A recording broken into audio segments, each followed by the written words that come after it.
আজকে আরেকটা আপনাদের খুব পরিচিত মেশিনের প্লেট লোডেড ভ্যারিয়েন্টটা নিয়ে আসছি। এটা হলো রিস্টকাল মেশিন। এই রিস্টকাল মেশিনের হলো এটা প্লেট লোডেড ভার্সন। যদি এই মেশিনটার বিল্ড কোয়ালিটি দেখতে চান একটু কাছে আসেন। এই মেশিনটা যেমন দেখেন, এই আমাদের যে লেদারটা বা রেক্সিনটা ইউজ করছি এটা খুবই উন্নত মানের। যে ফোমটা ইউজ করছি এটা রাবার ফোম, এটা অনেক হার্ড ফোম আর কি। অরিজিনাল চায়না মেশিনে যে ধরনের হার্ড ফোম ইউজ করে ঠিক একই রকমভাবে। কালার যেটা করা হয়েছে এটা হলো ব্ল্যাক টেক্সচার।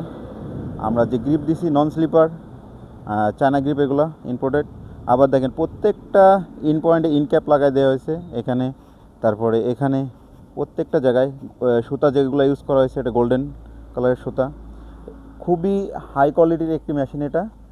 কম প্রাইস হলেও জিনিসটা খুবই প্রিমিয়াম। এই রিস্টকাল মেশিনের হলো এটা প্লেট লোডেড ভার্সন। তো প্লেট লোডেড ভার্সন হওয়াতে আপনাদের কস্টিং অনেক কম পড়বে। যারা কাস্টমার, বিশেষ করে যারা জিম মালিক বা যে ইউজের জন্য নেবে কনজিউমার, তার জন্য খুব বাজেট ফ্রেন্ডলি হবে। তো আমরা যেহেতু যে সব বারবেল দিয়ে ওয়ার্কআউট করে থাকি, সেই বারবেলের প্লেটগুলাই এটার মধ্যে ইউজ করা যাবে। তো এটাতে আপনি খুব অনায়াসে রিস্টকালের এগুলা ওয়ার্কআউটগুলা খুব ভালোভাবে পারফর্ম করতে পারবেন। তো এটার প্রাইস আমরা এখন রাখতেছি মাত্র 14,000 টাকা। যদি কেউ নিতে চান আমাদের সাথে যোগাযোগ করুন। আমি আবার পারফর্ম করে দেখাই আপনাদের।